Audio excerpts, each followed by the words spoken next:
araw yung biyahe ko po. Okay?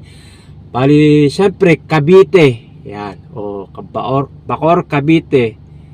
Ang ibabayad sa akin dito sa inyo. Ito. Bali, lumalabas na itong box lahat po.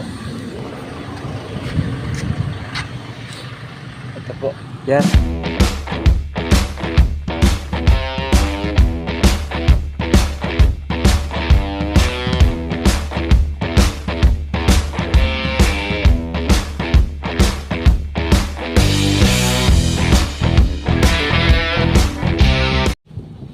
Okay, good morning po mga kaibigan, mga kasama. Time check, 8:25 ng umaga. Bali, narito ako ngayon sa Bacoor, Cavite. Yun, bali, dalawang drop po ako ngayong araw na to sa biyahe ko dito sa may tracking. Okay, bali yung unang drop ko dito sa may Pure Gold, Bacoor. Yun po, bali isang box lang po yun. Tapos yung pangalawang drop ko po, Pure Gold sa may Marcos Alvarez, yan po. Bali, Pure Gold Junior lang po yan. Bali, may dalawang box po ako i-deliver to. So, lumalabas na dalawang drop po ako ngayong araw to. At sa Cavite area po ako ngayong araw. Yung biyahe ko po. Okay? Bali, syempre, Cavite. Yan. O, Bacoor, Cavite. Ang ibabayad sa akin dito ni tracking, 2,300 pesos. Yan, 2-3. Kasi may kalayo din po eh. Kumbaga biyahe po nito, south area. So, Bacoor, Cavite. So, labas na po sa Metro Manila. Kaya po babayad sa akin ni tracking, 2,300 pesos. At syempre, yung sabi ko kanina, Pure Gold Bacoor, isang box lang po. At yung pangalawang drop ko, Pure Gold Junior sa may Marcos Alvarez. Bali, ano siya excuse, extension ho siya ng Cavite, Cabuar, para ganun. Ayun ang lumalabas sa address dito sa resibo ko eh.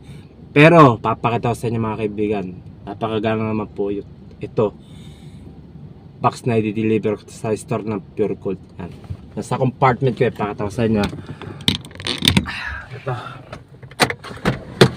bali lumalabas na itong box lahat po.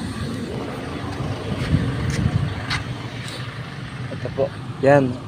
Isang box. Ito. Ito. Yan po. May pa isa. Yun. Patawanan nyo. Para lumalabas na 3 box. Okay? May dala pa ang postcard. Kailangan ko yan. Yan. 3 box po yan. So, napakadali. Napakagampo itong item na na-pick up ko. Bali, 3 box po total. Okay? Yan po mga kaibigan, bali gano'n po kitaan dito sa tracking. Depende po sa area yung ibabayad po sa inyo ni tracking. Pagka anong Metro Manila, pagka sedan, pinaka-rate po niyan sa amin 1,590 pesos. Kumbaga 10 piso na lang 1,600 na din po ba. Pero okay na rin, panalo naman po saka ayun, kikita naman ho tayo rito Siyempre, pagka yung sedan mo dala mo, yung nga sabi ko kanina, kapag south area, medyo malayo-layo na sa Metro Manila, ang bayad po ng tracking sa sedan po, tulad nito sa Bacoor, di 2,300 po ang ibabayad sa dito ni tracking. Okay? Yun lang po mga kaibigan, 2 drops, 2,300 pesos ang ibabayad sa tracking. Panalo po. Tapos napakagampo yung 3 box na i-deliver ko. Di po ba? So siguro kung 2-3 babayad sa akin ni tracking, baka pagasa ko ng magkano ba? 500. So may 1.8 pa ako kasi yung 500 na gasolina kasyang-kasya na po papunta mula amin hanggang di sa Bacoor, Cavite, balikan. So tingin ko may sobra pa doon. Kumbaga pwede na po. So may kita po ako ng 1,800 pesos kung magpapagasa ako ng 500, di po ba? 2,3 minus 5, di 1,800 nga. Tama yun po. Okay, panalo po mga kaibigan. Ganun po ang kitaan dito sa tracking. Kaya Salamat at napatpad ako rito. Ito na po nagtatrabaho.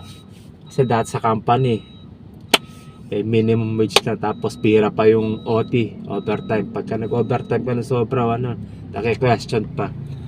So, madaling sabi, minimum ko doon sa company, parang nakukulangan pa ako. Di sapat para sa akin. Siyempre, pamilyadong tao tayo, di ba? Dapat medyo malaki para ma-support natin yung family, yung mga pangangailangan ng ating mga anak. Okay, yun lang po mga kaibigan, inulit ko. Bacoor area, biyahin south, 2,300 pesos ang ibabayad sa ni tracking. Panalong panalo po. Okay, mga kapwa kong driver ho dyan, mga sa tracking, yan, lalo na po dun. Lagi po tayo mag-iingat sa ating mga biyahe.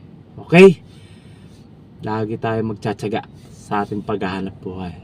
At mag-iingat po tayo lagi sa ating mga biyahe. Keep safe and keep on driving.